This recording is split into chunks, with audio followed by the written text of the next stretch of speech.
आजम का GHQ का दौरा, अस्करी क़यादत की सूरत हाल पर ब्रीफिंग सामने आई है। उन्होंने ब्रीफ किया वज़ीर आज़म पाकिस्तान शहबाज शरीफ को। वज़ीर आज़म ने कहा कि फितना खवारिज और अगवान तालिबान रजीम के गठजोड़ पर ज़ीरो टॉलरेंस अपनाई जाए। अगवान तालिबान रजीम और फितना खवारिज की कार्रवाइयाँ नाकाबिले कबूल हैं। फील्ड मार्शल की क़यादत में अफवाज पाकिस्तान मुल्क की हिफाजत के लिए तैयार हैं। वज़ीर आज़म की जानिब से यह भी कहा गया, वज़ीर आज़म को पाकिस्तान अफगानिस्तान की सूरत हाल पर मुफस्सिल ब्रीफिंग दी गई है। और इस ब्रीफिंग के हवाले से आपको बताएं कि GHQ का दौरा किया वज़ीर आज़म ने, और वहां पर वज़ीर आज़म ने जो गुफ्तगू की वो भी आपको बताएं। वज़ीर आज़म ने यह क्लियरली कहा है कि फितना खवारिज और अगवान तालिबान रजीम के गठजोड़ पर ज़ीरो टॉलरेंस अपनाई जाए। अगवान तालिबान रजीम और फितना खवारिज की कार्रवाइयाँ नाकाबिले कबूल हैं। फील्ड मार्शल की क़यादत में अफवाज पाकिस्तान मुल्क की हिफाजत के लिए तैयार हैं। जी हाँ, बिल्कुल। वज़ीर आज़म का GHQ का दौरा, अस्करी क़यादत की सूरत हाल पर ब्रीफिंग और फितना ख्वारिज और अफगान तालिबान रजीम के गठजोड़ पर ज़ीरो टॉलरेंस अपनाई जाएगी। वज़ीर आज़म की जानिब से ये कहा गया है। मज़ीद कहा है कि अफगान तालिबान रजीम और फितना ख्वारिज की कार्रवाइयाँ नाकाबिल कबूल हैं। बिल्कुल, वज़ीर आज़म ने कहा कि पाकिस्तान किसी भी जारियत के खिलाफ अपना दिफा करना बखूबी जानता है। अगवान तालिबान के हमले पसपा भरपूर जवाबी कार्रवाई पर पाक फौज की भरपूर सताइश। पूरी कौम अर्ज़ वतन की हिफाजत के लिए अफवाज पाकिस्तान के शाना बशाना खड़ी है। वज़ीर आज़म की जानिब से यह भी कहा गया, उन्होंने कहा कि फील्ड मार्शल की क़यादत में अफवाज पाकिस्तान मुल्क की हिफाजत के लिए तैयार हैं। तो आपको बताएं कि वज़ीर आज़म को ब्रीफ किया गया है। GHQ का उन्होंने दौरा किया, वहाँ पर उनको ब्रीफ किया गया। अस्करी क़यादत की जो सूरत हाल पर उन्होंने ब्रीफ किया। इसके साथ साथ वज़ीर आज़म ने यह क्लियरली कहा कि फितना खवारिज और अगवान तालिबान रजीम के गठजोड़ पर ज़ीरो टॉलरेंस अपनाई जाए। या फिर पाकिस्तान, हमारे दरमियान किसी एक के साथ जाना होगा। अब यही दो ऑप्शंस है, इसके अलावा कोई ऑप्शन नहीं है। जी बिल्कुल, इसमें आई थिंक ये क्लैरिटी बड़े अच्छे से है, लेकिन अभी इस दफा कम्युनिकेट कर दिया गया है। अक्टूबर में इनके पास चांस था, फिर आपने देखा है कि मेडिएशन के लिए अपने जो फ्रेंड्स हैं, तुर्किया है, कतर है, वो भी बीच में आए, लेकिन थोड़ा बहुत दिमाग खराब था इनका। एक जोम है इनके दिमाग में कि शायद ये इन्होंने सुपर पास को डिफीट किया है और नॉट रियलाइजिंग कि ये हमेशा पाकिस्तान की मदद से ही हुआ है। और जब सुपर पास आई हैं तो फिर 12-12 घंटे में क्लैश भी किया इनके रजीम ने। बाकी जो है मेरे ख्याल में जो उन्होंने जिक्र किया कि इनका जो रिलेशनशिप है विद टेररिस्ट जो आगे पाकिस्तान में ऑपरेट करते हैं वो ब्लर हो चुका है। तो प्रैक्टिकली ये सारे ही फितना ख्वारिज ही हैं और इनके साथ आई थिंक जो पाकिस्तान मिलिट्री एयरफोर्स ने किया है यही आई थिंक इसका एक वाहिद हल है। बाकी जो है विद इन अफगानिस्तान अब आप देखेंगे कि फैक्शनल फाइटिंग भी शुरू होगी। ऑलरेडी रिपोर्ट्स हैं कि फैक्शनल फाइटिंग शुरू हो गई है। इसमें जो पश्तून बेल्ट है वहाँ बहुत ज्यादा आई थिंक आप कह लें कि डिस्टर्बेंस है, बिकॉज दे फील कि जब से आपने रास्ते बंद करवाए हैं अपनी गंदी पॉलिसी की वजह से, तो सबसे ज्यादा नुकसान पश्तून बेल्ट का हुआ है।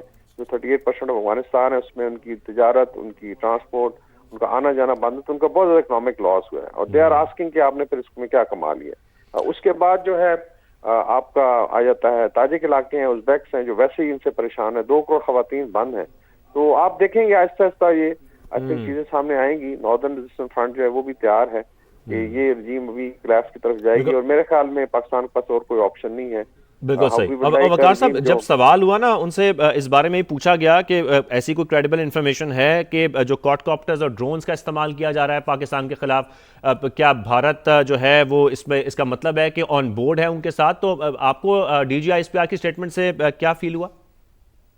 देखिए इसमें साफ है ये अजीत डोवल की एक आई वुड से एक हीनियस डिजाइन है और इंशाल्लाह वो नाकाम होगा डेफिनेटली। मेरे ख्याल में जो इसकी टेक्निकल सपोर्ट है वहाँ पे होगी विद इन अफगानिस्तान जो है। बाकी they are trying to create chaos कि या पाकिस्तान में इस तरीके से, और इसका भी आपने देखा है कि आज से इसके ऊपर भी एक्शन शुरू हो गया है कि जो क्योस वगैरह क्रिएट ना हो और इनको न्यूट्रलाइज किया जाए। बाकी भारत का देखें बड़ा ओपनली उसमें तो अभी आप देखें जब वो गए हैं इसराइल तो वहाँ भी शायद कोई पब्लिकली तो नहीं लेकिन बातचीत हुई होगी कि किस तरीके से इस प्रॉक्सी को सपोर्ट किया जाए। तालिबान डिड नॉट रियलाइज कि पाकिस्तान आर्मी, पाकिस्तान की मिलिट्री एक बैटल हार्डन्ड और एवॉल्व्ड फोर्स है।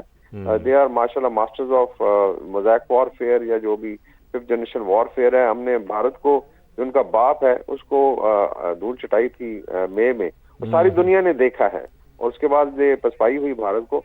तो इफ दे थिंक कि ये रैगटैग फोर्स आके कर सकती है तो इनकी गलतफहमी है। ठीक है, वकार हसन साहब आपने हमें ज्वाइन किया, अपना वक्त दिया, बहुत शुक्रिया। तलब हुसैन साहब हमारे सीनियर एंकर पर्सन हमें ज्वाइन कर चुके हैं। तलब साहब बहुत शुक्रिया। तलब साहब, DGISPR ने बड़ी क्लैरिटी के साथ और बहुत क्लियर कर दिया ये बात कि एक तो जिस तरीके से ये इन्होंने कार्रवाई की है उसका इसी तरीके से जवाब दिया जाएगा और जब तक ऑब्जेक्टिव्स हमारे पूरे नहीं हो जाते हम ये जंग जारी रखेंगे।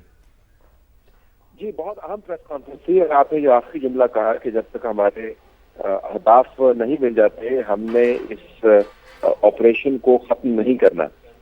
अमूमन ख्याल ये किया जा रहा था कि पाकिस्तान ने जारहियत का जवाब देने के बाद मामले को छोड़ दिया होगा, क्योंकि दुनिया भर से आपने देखा डिप्टी प्राइम मिनिस्टर को कॉल्स आई, चीन ने इसके ऊपर अपने कंसर्न का इजहार किया, यूएन सिक्योरिटी यूएन के जो सेक्रेटरी जनरल है उन्होंने इजहार किया, कतरी से बात की, टर्क से बात की, लेकिन ये बड़ा वाज़ेह हो गया इस प्रेस कॉन्फ्रेंस से कि ये मामला खत्म नहीं हुआ।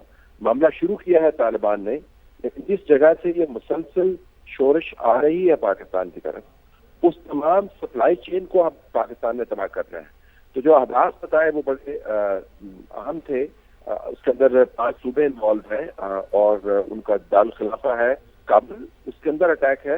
फिर जो नजरियाती दारुल खिलाफा है उनका कंधार, उसके अंदर अटैक है, फिर खोस्त है, फिर पक्तिया है। तो ये सिर्फ मामला अब इतना नहीं है कि उन्होंने कुछ शरारत की और हमने उसका जवाब दे दिया।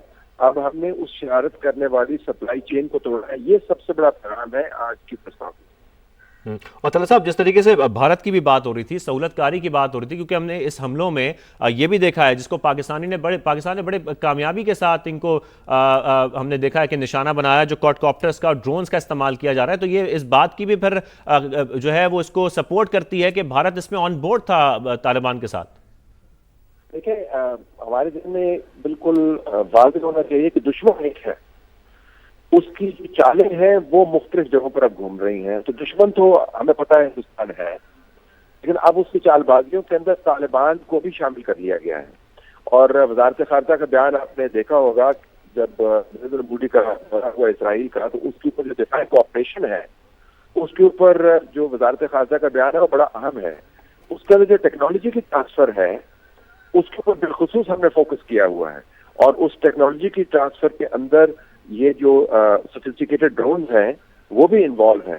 तो ये क्वाडकॉप्टर्स अफगानिस्तान की तरफ से उड़ाए गए, ये उसी किस्म के क्वाडकॉप्टर्स हैं जो हिंदुस्तान की तरफ से हमलों से पहले हमलों के दौरान उड़ाए गए थे। तो आपको ना सिर्फ उनका अल्फाज और बयानात की हद तक इकट्ठ नजर आता है, पॉलिसियों की हद तक इकट्ठ नजर आता है, बल्कि जो वो टेक्नोलॉजी इस्तेमाल कर रहे हैं ये शोरश फैलाने में।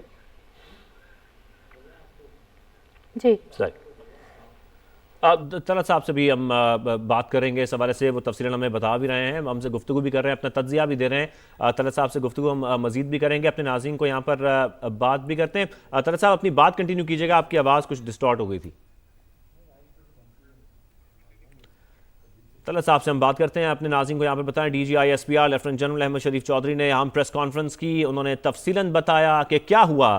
उन्होंने इस हवाले से भी बताया कि 21 और 22 फरवरी की शब क्या हुआ, किस तरीके से तरबियती मराकज़ और ठिकानों को निशाना बनाया गया, उनके हाइड आउट्स को निशाना बनाया गया, जो उन्होंने सेफ हेवन बनाया हुआ था वो सब ढूंढ निकाले, और किस तरीके से पाकिस्तान आर्मी ने, हमारी अफवाज ने बिल्कुल मौसर तरीके से जवाब दिया। जब हमने ये देखा कि उन्होंने अफगान तालिबान रजीम की जानिब से सो कॉल्ड एक एक्शन किया गया और वो समझ रहे थे कि शायद पाकिस्तान की तरफ से इस तरह की एक फुल स्पेक्ट्रम स्ट्राइक सामने नहीं आएंगी, लेकिन पाकिस्तान ने भरपूर जवाब दिया, एक स्ट्रेटेजी के साथ, एक स्ट्रेटेजिक डोमिनेंस के साथ जवाब दिया। और फिर हुआ क्या? फिर यह हुआ कि वहां से सिर्फ खामोशी छा गई और वहां पर पाकिस्तानी परचम लहरा दिए गए। उनके मुख्तलिफ इलाकों में, मुख्तलिफ सेक्टर्स में हम देख रहे हैं कि तमाम जो 53 सेक्टर्स थे, लोकेशंस थी, वहां पर भरपूर जवाब दिया गया। इसके साथ साथ 274 तालिबान खवारिज जहन्नुम वासिल कर दिए गए और 400 से ज्यादा जख्मी भी बताए गए हैं DGISPR की जानिब से। इसके साथ साथ 73 पोस्टें मुकम्मल तबाह कर दी गई। और सिर्फ यही नहीं, जो टैंक्स वो इस्तेमाल कर रहे थे, जो बख्तर बंद गाड़ियां वो इस्तेमाल कर रहे थे, वो भी उन्होंने किसी से मांगी हुई गाड़ियां हैं। जो असला वो इस्तेमाल करते हैं वो भी किसी से मांगा हुआ होता है, पैसा भी वो किसी से लेते हैं।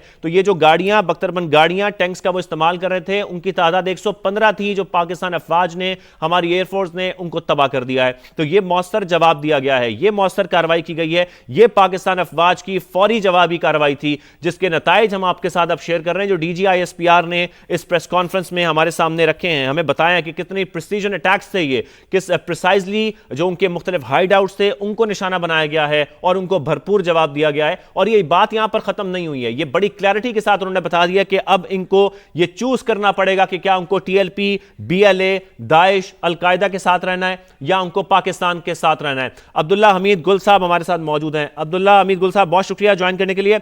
अब्दुल्ला हमीद गुल साहब, आज की ये प्रेस कॉन्फ्रेंस DGISPR की बहुत क्लैरिटी के साथ सब कुछ बता दिया गया। जो हमने देखा है कि 21 और 22 फरवरी की शब हुआ है कि किस तरीके से जो तरबियती मराकज़ थे, ठिकाने थे, उनको निशाना बनाया गया है। और अब यह भी बता दिया कि ये बात यहां पर खत्म नहीं हुई है। ये जब तक हमारे ऑब्जेक्टिव्स पूरे नहीं हो जाते, हमारे अहदाफ पूरे नहीं हो जाते, जब तक ये बात खत्म नहीं होगी, ये जंग